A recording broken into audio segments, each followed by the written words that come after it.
जय हिंद। आज हम जानने वाले हैं यूनान की सभ्यता के बारे में, ठीक है। जिसमें यूनान यानी कि यूनान का सभ्यता का उत्पत्ति कैसे हुई, वहाँ पर उस समाज का विकास कैसे हुआ। किसी सभ्यता का मतलब हम कह सकते हैं भैया कि अगर सभ्यता है ना, संस्कृति बोल सकते हैं, तो वहाँ के लोगों के द्वारा मेल जोल होगा, ठीक है। नई चीज़ों की खोज होगी, तरक्की होगा, तो ही तो उसका विकास होगा, ठीक है। तो हम जानेंगे इस सभ्यता का विकास आखिर में हुआ कैसे और इसको खोजा किसने। जो यूनान है ना, यूनान को खोजने वाला कौन था। साथ में जानेंगे कि सभ्यता का जब पूरा विकास हुआ, इसके बाद इसमें दो महाभीषण युद्ध हुए हैं, इन युद्धों को भी समझने वाले हैं, ठीक है। तो पहले शुरुआत करते हैं हम यूनान की, ठीक है। देखिए यूनान को हम बोलते हैं, देखिए यूनान तो एक्चुअली में उसको हम पुराना क्या नाम है, ग्रीक नाम है, ग्रीक या ग्रीस के नाम से भी जानते हैं यूनान को, ठीक है। हालांकि जो यूनान है ना, ग्रीस को यूनान भारतीयों के द्वारा दिया गया है, ठीक है। उसका नाम किसने दिया है, भारतीयों ने। और आज के समय बात करें तो आप यहाँ पर मैप में देख सकते हैं, आपको दिख रहा होगा मैप, ठीक है। तो यहाँ पर क्या हुआ, आपका ग्रीक दिख रहा होगा, ठीक है, या यूनान कह सकते हैं, जो आज के समय तीनों ओर से समुद्र से क्या हुआ, घिरा हुआ है। और ये क्या है, दक्षिण पूर्व यूरोप में स्थित है। कहाँ पर, यूरोप में स्थित है, ठीक है भैया। जो इसकी खोज यानी कि जो प्राचीन समय में इसको यूनान को ग्रीस या ग्रीक बोला जाता था, इसको क्रीट वंश से भी उत्पत्ति मानी जाती है। यानी कि मान सकते हैं कि जो यूनान है ना, इसकी जो उत्पत्ति 2500 ईसा पूर्व से 1400 ईसा पूर्व की समय मानी गई है। यानी कि जिस समय ग्रीट जो था सभ्यता, उसका जब विकास हुआ था, उस समय इसको भी विकास हुआ था। तो इसलिए हम इसको ग्रीट सभ्यता के नाम से भी जानते हैं, ठीक है। हालांकि इसका जो खोज है ना, वो हेनरी इस्लिनमैन ने किया था, जो एक था जर्मन का व्यक्ति था। तो जर्मन के व्यक्ति ने क्या किया था, इस यूनान की खोज किया था, ठीक है। अब हम बात करते हैं जो ये सभ्यता भैया, इसका आखिर में विकास कैसे हुआ। तो देखिए शुरुआती में तो इसका विकास अभी नहीं हुआ था। शुरुआती विकास के दौर के लिए लोगों में क्या था, धीरे धीरे जब कुछ लोग बने, इकट्ठे हुए, और जब मतलब कोई भी सभ्यता जब उद्भव हुई तो भाई लोगों का ग्रुप तो चाहिए ना। तो लोगों का धीरे धीरे क्या हुआ, ग्रुप बना। जब ग्रुप बना धीरे धीरे तो क्या हुआ, वो लोग दो भागों में बंटना शुरू हो गए। तो कुछ ने कहा कि भैया शिक्षा पर जोर दिया, रोजगार की तरफ दिया, और कुछ क्या कहते घुमंकड़ू हो गए, यानी कि बस घूमते फिरते थे, खाते पीते घूमते रहते थे, कभी एक स्थान पर नहीं रुक करके विकास कर पाए, ठीक है। तो कहीं ना कहीं इसमें भी दो टाइप के लोग थे। एक इकट्ठे होकर अपना धीरे धीरे विकास किया, और कुछ लोग क्या होते थे कि बस घूमने और खाने के लिए भी, तो उनका विकास अच्छे से नहीं हो पाया। लेकिन क्या हुआ कि भैया जब कुछ समय बाद मूवी घूमने से देखे कि भैया हमारा तो विकास हो नहीं रहा है, ठीक है। तो अब विकास अपने करने के लिए उन्होंने एक स्थान बना लिया। और स्थान पर वही मतलब कोई भी स्थान बनाने के मतलब एक जगह रुकना शुरू कर दिए, और वहां से रुक करके, ठीक है, वहां पर रुके और धीरे धीरे करके अपनी सभ्यता का विस्तार शुरू कर दिया। यहाँ से शुरू होती है यूनान की उत्पत्ति और अच्छी स्टोरिया, ठीक है। देखिए शुरुआत में अब समाज धीरे धीरे बनेगा भैया। समाज कैसे बनेगा, लोगों से ही बनेगा। जब लोग बहुत सारे होंगे तो धीरे धीरे क्या होगा, काम भी करेंगे। जब काम करेंगे तो नई नई चीजें क्या होगी, सुविधाएं होंगी, और नई नई चीजें मिलेंगी उनको। तो ऐसे क्या हुआ कि इस सभ्यता का उत्पत्ति का विकास शुरू हो गया।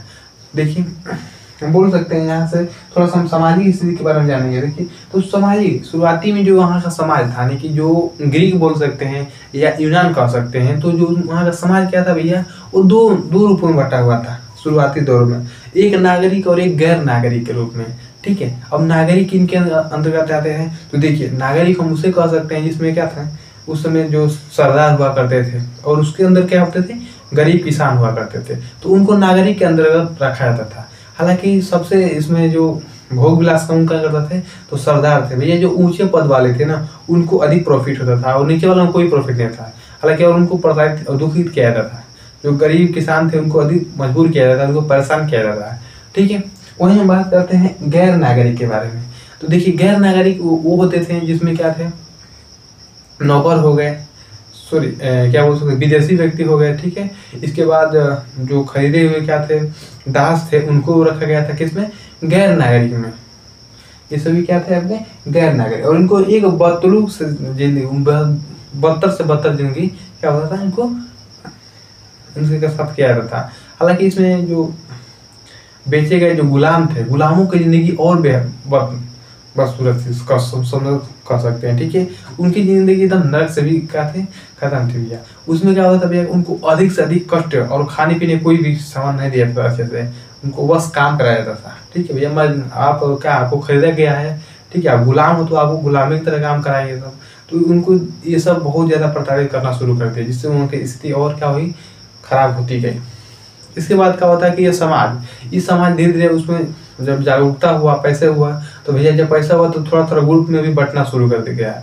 अब धीरे धीरे उनका विकास हुआ, बढ़ने लगा धीरे धीरे। ठीक है,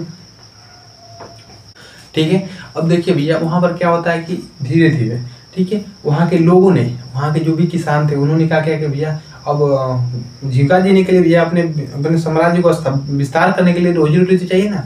तो उन्होंने धीरे धीरे उनकी जो स्थिति थी, आर्थिक स्थिति को मजबूत करने के लिए कृषि उठा गया, खेती करना प्रारंभ किया। तो खेती भैया वहाँ पर कैसे हो पाएगी, पहाड़ी इलाका है, ठीक है। यूनान जो था वो 3 ओर से समुद्र से घिरा हुआ था और साथ में पहाड़ थे पूरा, तो खेती अच्छे से नहीं हो पाती थी। अब खेती जब हो नहीं पाती थी भैया, तो उन्होंने सोचा कि अब क्या करें हम लोग। तो उन्होंने कहा कि भैया कि खेती के साथ साथ उन्होंने बागान लगाना शुरू कर दिया, पशु पालना शुरू कर दिया, इसमें गाय बैल सुअर जो भी थे, बकरी वकरी सब, उनको पालना शुरू कर दिया। इसके साथ साथ वो लोग नए नए चीज़ों को बनाने भी लग गए, कुछ पेड़ पौधे से उसका जूस मतलब तेल निकालना शुरू कर दिए, ठीक है, नए नए चीज़ों से।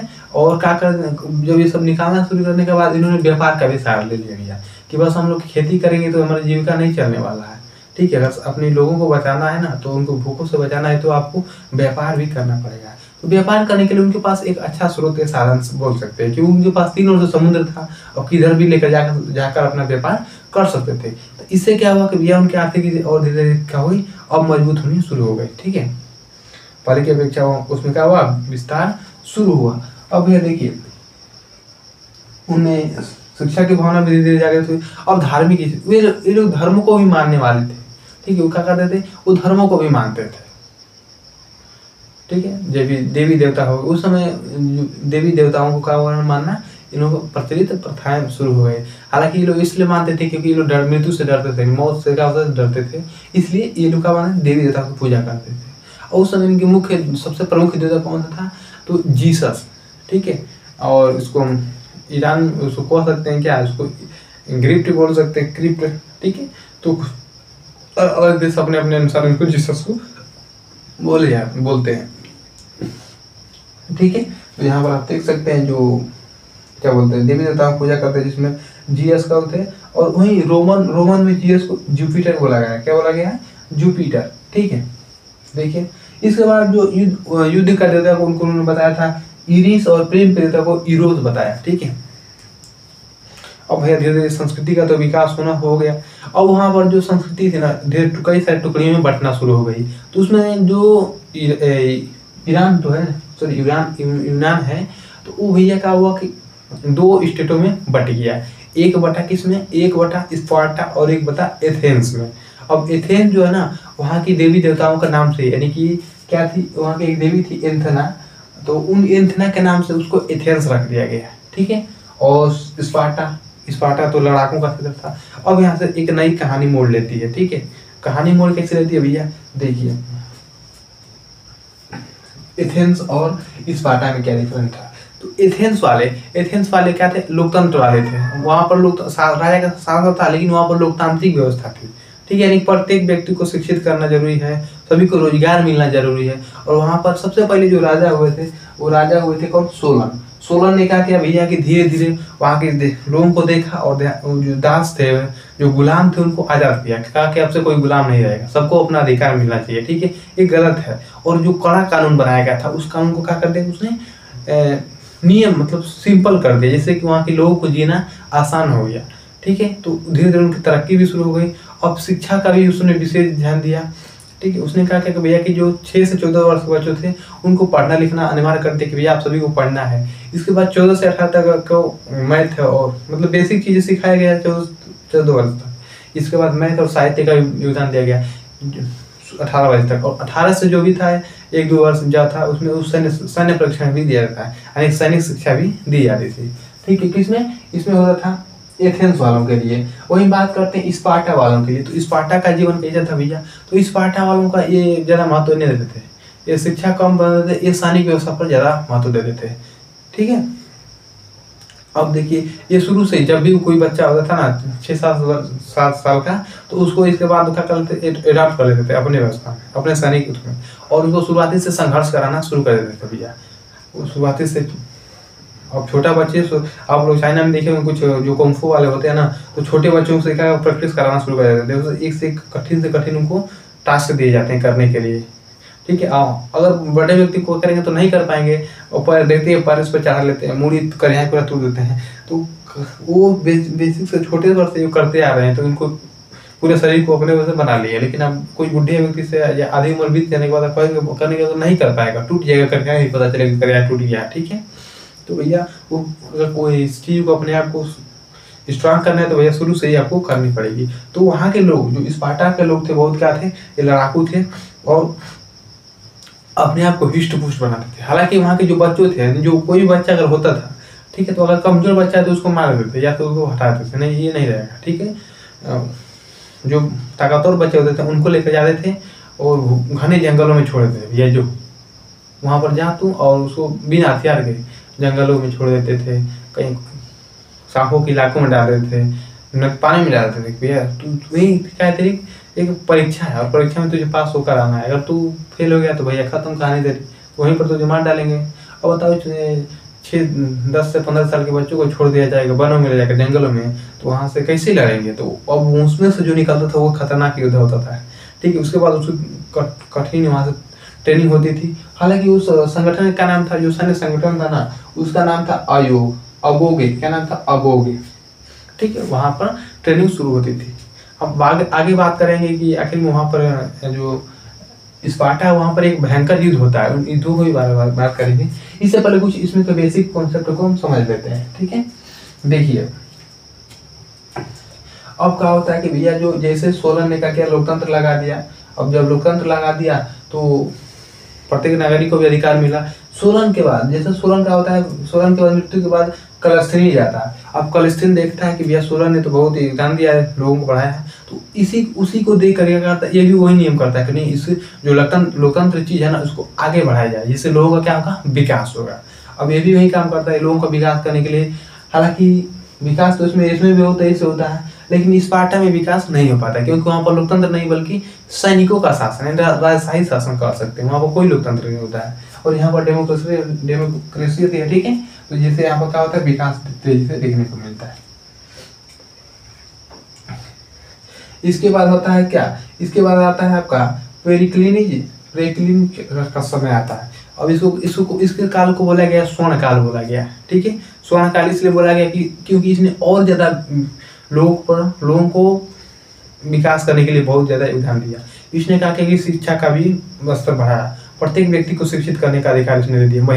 साथ साथ पुरुषों के साथ महिलाओं को भी अधिकार, कोई लड़ना होगा, पढ़ाई करना होगा, हर चीज में इसको अधिकार इसने देना शुरू कर दिया, ठीक है। और साथ में जो भी कड़े जो नियम थे उसको खत्म कर दिया। इसने कहा कि नहीं, ऐसे कड़े नियम नहीं थे, सबको एक सरल नियम दिया जाना चाहिए, सब पर सरल कानून लगाना चाहिए, ठीक है। ये नहीं किसी को एकदम प्रताड़ित करना, दुखित करना, ये सब नहीं चलेगा, ठीक है। अब भैया बाद में देखा स्पार्टा वालों ने कि भैया ये तो हमसे, हालांकि दोनों साथ ही में निकले थे, ठीक है, दोनों अलग हुए थे ग्रुप बना करके, लेकिन विकास किसका तेजी से हुआ, इसका हुआ, एथेंस वालों का हुआ। क्योंकि देखिए यहाँ पर लोकतंत्र था और यहाँ पर कोई लोकतंत्र नहीं था, तो मनमानी वाले अपने चलते थे लोग। अब इनसे ये देखा नहीं गया तो क्या स्पार्टा वालों ने इस पर एथेंस वालों पर हमला कर दिया, ले भैया। हालांकि ये भी इसकी भी नेवी भी रखे थे भैया उस समय, ठीक है। तो भैया इनके पास सैनिक थे, तो ये लोग भी भाई इनके पास लोकतंत्र है, तो भाई शिक्षित व्यक्ति बैठे होंगे तो वो भी दिमाग लगाते होंगे, ठीक है। कहा गया ना कि अगर आप व्यक्ति कोई शिक्षित है तो ये बड़े से बड़े पहलवान को भी मार सकता है, अपने बुद्धि के बल से मार सकता है, अगर बुद्धि है तो, ठीक है।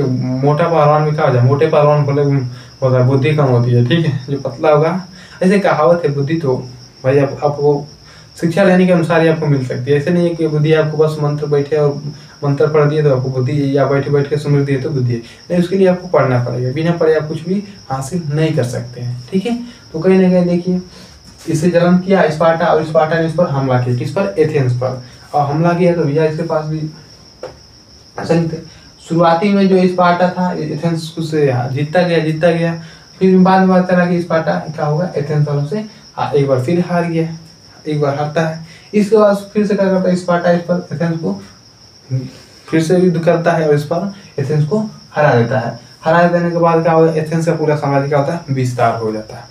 अब भैया बाहरी देश वाले भी इस पर लापरवाही देख रहे थे कि क्यों ना हम लोग भी हमला करके इसको जीत लें, एथेंस, पूरे जो यूनान है उसको हमला का शासन होता है। ठीक है, अब थोड़ा सा शासन से पहले हम कुछ साहित्य के क्षेत्र में भी जानते हैं। देखिए, तो जो यूनान है, यूनान ने कहा क्या भैया, शिक्षा और साहित्य पर इसने बहुत जोरों शोरों में जोर दिया। इसने कहा क्या भैया कि देखिए, इसी समय में नए नए साहित्यकार हुए, उन्होंने नई नई रचनाएं लिखी। ठीक है, हालांकि जो रचनाएं थी, देखिए उसमें रचनाओं में इलियड और ओडिसी, ओडिसी जो रचना थी वो बहुत प्रसिद्ध मानी गई, उसको रामायण और महाभारत से तुलना किया गया। ठीक है, इलियड ओडिसी को, क्योंकि उसमें भी दार्शनिक चिंतन, एक व्यक्ति के मानवीय चित्रों को दर्शा रहा। ठीक है, एक आत्मसम्मान हो गया। ठीक है, सत्य के रास्ता अपनाना। ठीक है, कैसे अपने कर्तव्य का पालन करना, इन सभी चीजों को उसमें दिखाया गया। तो कहीं ना कहीं इसका तुलना किससे कर दिए, रामायण और महाभारत से, इलियड और ओडिसी को। ठीक है, हालांकि इन्होंने अपनी जो भाषा है तो बोलते नहीं थे, इनको लिपि का ज्ञान हुआ था। लिपि के ज्ञान को मतलब इन्होंने कहा कि स्वयं स्वरों को, अपने भाषा को, स्वर को उत्पन्न किया और एक बनाया गया नई भाषा। ठीक है, और वहां से इन्होंने एक भाषा को अपनी पूरी उतार दिया छवि के रूप में, बोलना सीख के। ठीक है, बात करते हैं तो देखिए इसके साथ एक कलाओं में क्या थे, निपुण थे। इनको धीरे धीरे कला भी बहुत ज्यादा बढ़िया बढ़िया बनाते थे। कोई घैला हुआ है जो मट्टी का होता था, उस पर बहुत सारे डिजाइनिंग आपको देखे होंगे। आज के समय में तो बहुत कम हो गया है, क्योंकि लोग मट्टी के घड़े का प्रयोग नहीं कर रहे हैं, लेकिन प्राचीन समय में मट्टी के घड़े में ही लोग खाना पीना कुछ भी करते थे, उसी में करते थे। तो उसमें बहुत ही कलाकारियाँ होती थी, पेंटिंग बनाते थे उस समय कुछ। और हालांकि ऐसे पेंटिंग तो नहीं होते थे, लेकिन वो पत्थरों पर काट देते थे या कुछ कागजों पर, पत्तियों पर, ऐसे पेंटिंग अच्छे से बनाकर खाते थे। और मूर्तियाँ बहुत कलाकारी से बनाते थे। तो उस समय बहुत ज़्यादा विकास हुआ कला का। ठीक है, हालांकि उस समय ना जियस और एथना की मूर्ति बहुत ज़्यादा क्या हुई, आश्चर्य, लोग उससे आश्चर्यपूर्वक देखते थे। बहुत ही धाकड़ से मूर्तियाँ बनाते थे उस समय प्राचीन समय वाले। ठीक है, इसके बाद भैया दर्शन और विकास, दर्शन और विज्ञान का विकास हुआ, बहुत जोरों से उससे विकास हुआ। इसमें थेल्स थे, पाइथागोरस थे, अरस्तु, सुकरात, अफ्लातून और यूक्लिड। अब इसमें मैथमेटिक्स मिलेंगे, जीव विज्ञान वाले, अधिकांश जो वैज्ञानिक है आपको कहाँ से मिलेंगे, यूनान से ही मिलेंगे। ठीक है, उन्होंने सोचा, पृथ्वी के बारे में उन्होंने पता लगाया कि आखिर में उल्का पिंड पृथ्वी पर कैसे गिरती है, क्या कारण है, इन सभी चीज़ों को उन्होंने बताया। मैथमेटिक्स के बड़े बड़े सॉल्यूशन को छोटे में किया जाए और उसको जीवन कैसे चलता है, इन सभी चीज़ों को अच्छे से उन्होंने अध्ययन किया और उस चीज़ को बताया। प्रत्येक व्यक्ति अपने अनुसार जो अपने कर्म को अनुसार क्या होता है, अपने आप को ढाल सकता है। ठीक है, तो बहुत से इन्होंने जानकारी दी। इसके साथ इन्होंने साहित्य में इन्होंने सुखांत और दुखांत नामक नाटकों को भी लिखे, जिसमें सुख का भी नाटक होते थे और दुख वाले भी नाटक होते थे, पात्र को बताया इन्होंने। ठीक है, अब धीरे धीरे भैया जो ये सभ्यता थी, इसने कहा कि भैया आगे चल करके जब पूरा विकास हो गया तो धीरे धीरे इसमें और कठोरता, शत्रुता बढ़ता गया। अब इसके बाद युद्ध होता है घमासान। किससे युद्ध होता है भैया, देखिए स्पार्टा और होता है कि देखिए कहाँ पर गया, जरक्सीज। हालांकि जो जरक्सीज था इसके पिता दारियुस ने एक बार फिर से कहा क्या था, जो स्पार्टा पर हमला किए थे, तो उस समय जो पूरे जो ग्रुप बने थे एथेंस और स्पार्टा, इन्होंने मिल करके इसको मारा थे, पिताजी को मार डालेंगे थे। फिर जब हमला करो तो पिटी पे कर दूसरा घर में जाकर तो हम मारेगी बत तो मर गए इंसान। ठीक है, तो वहाँ पर गया ये तो उसको मार डाले, युद्ध में हार गया, वो मारा गया।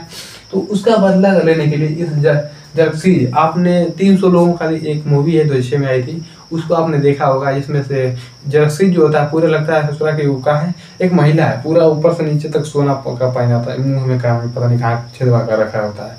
ठीक है, और उसके लिए स्पेशल घर बनाया था, उसको बैठने के लिए एक स्पेशल गद्दा होता है, और उस पर उसको सवारी के मतलब जो कहार होते हैं करीबन 200 से कहार उसको ढो कर लेके जाते हैं, डोली पर चलता है बड़े वाले आसन पर। ठीक है, तो उससे भिड़ंत होती है किससे, स्पार्टा वालों से। और धाकर भैया ये भी कोई अच्छे खिलाड़ी नहीं है, तो आपको 6 साल में इसको छोड़ दिया था वनों में ले जाकर के, चल वहाँ पर ट्रेनिंग खतरनाक हुआ। उसके बाद जाते थे, कठोर ट्रेनिंग होती थी, और ट्रेनिंग के बाद का हम, और इनके साथ एक व्यवस्था भी लगाया था कि ये अपने जो महिलाएं थी ना, शादी होते थे और जो अपनी महिलाओं से, पत्नियों से दिन में कभी नहीं मिल सकते थे, उनको हमेशा सैन्य परीक्षा वहीं पर आना पड़ता था, रात में बस इनको मिलने का आदेश जारी हुआ था। तो अब इनसे युद्ध होता है, तो उस समय जो इसका राजा होता था लियोनदास होता है, क्या होता है, लियोनदास। और इधर विपक्षी वाला कौन होता है भैया, जर्सी। ये अपने पिता दारियुस का बदला लेने के लिए क्या करता है, इस युद्ध को बोला गया थर्मोपाइल्स। ठीक है, थर्मोपाइल्स का युद्ध होता है जिसमें लियोनदास और जर्सिस के बीच आपस में क्या होता है, भयंकर युद्ध होता है। अब युद्ध होने से पहले भैया देखिए इसमें कुछ सैनिक होते हैं, 300 सैनिक, 300 से ऊपर के अधिकांश इसमें 300 बताया गया। ठीक है, तो लियोनदास ने अपने 300 सैनिकों के साथ, ठीक है, क्या करता है, इस जर्सिस पर हमले करता है, हमले के लिए जाता है, क्योंकि इसने हमला के लिए तो अंदर आ ही गया था, जिससे पहाड़ी इलाकों से एक करते हैं, हमला करने जाते हैं। तो अभी जरक्सन देखता है तो ये बोलता है कि तू बता रहे तेरे को, अभी अपने जो भी सैनिकों को लेकर, ये भी सैनिक लेकर आता है, करीबन 1 लाख से 3 लाख प्लस सैनिक लेकर आता है उसको मारने के लिए। किसको, इन स्पार्टा वालों को। बोलता है कि ये तो इनको धुआं में छुड़ा देंगे, लेकिन ये भी कच्चा खिलाड़ी होना है। ठीक है, जैसे आते हैं अब ये क्या करते हैं, ये तीरों से वार करना शुरू करते हैं। पूरा ऐसे लगता है कि पूरे आसमान में क्या हो गए, बादल छा गए काले, एकदम लगातार लाखों हजारों पूरा तीर धड़ाधड़। तो ये भी छोड़ता है, हालांकि ये भी अपने सेफ्टी लेकर आए होते हैं। आगे इनका जो कवच होता है वो कवच को लगा देते हैं और उसमें एक तलवार होती है अंदर से और एक भाला लिए होते हैं। इनकी खास बात है कि एक लंबे से भाला भी साथ में लिए होते हैं। ठीक है, और अंदर एक तलवार की खींची होती है। आप यहाँ पर इमेज देख रहे होंगे स्पार्टा वालों के जो शस्त्र कैसे हैं और वो कैसे दिखते थे, और रेड कपड़े भी वो पहनते थे। ठीक है, साथ में हम यहाँ पर आपको दिखा रहे हैं, देखिए यहाँ पर जो क्या बोलते हैं जर्सीज कैसा दिखता है, ये भी आप देख सकते हैं। ठीक है, तो देखिए इसके बाद भैया वो हमले करता है, और हमले करने पर क्या होता है, वो अपने कवच को आगे कर लेते हैं और सारे बच जाते हैं। जो तीर का होता है विफल हो जाता है। इसके बाद ये मारकाट शुरू होती है, करीबन 2 से 3 साल तक चलता है ये युद्ध, और भयंकर युद्ध चलता है। इतना रक्तपात करते, इतना मारते हैं सब ना कि अब उसका हद ही नहीं है। एकदम धीरे धीरे ये दुख का होता है, खून खराबा बहुत ज़्यादा होना शुरू कर देता है। अब भैया युद्ध कैसे समाप्त हो, तो उसमें एक इन्हीं का जो स्पार्टा का एक गद्दार होता है एफियलिटेस। ठीक है, ये क्या करता है भैया, की कहता है कि रुको बता रहे इसको, जो जर्सी था, अब तो भैया हम युद्ध से नहीं जीत पाएंगे, अब इसको छल करना पड़ेगा तो ही जीत पाएंगे। ठीक है, तो इसने छल करता है, इसको पैसा देकर क्या करता है, उसका रास्ता पूछता है दूसरे ओर से घुसने का, क्योंकि एक ही रास्ता इनको पता है और सामने से यही थे स्पार्टा वाले, उसी रास्ते पहाड़ी को और घेर लेते, जो भी अंदर आते थे उनको बस काम तमाम कर देते, मार देते थे। ठीक है, अब जर्सीज को ये बता देता है कि एफियल्स एक पिछले रास्ता पीछे रास्ते पर से वो लेकर अंदर आ जाता है।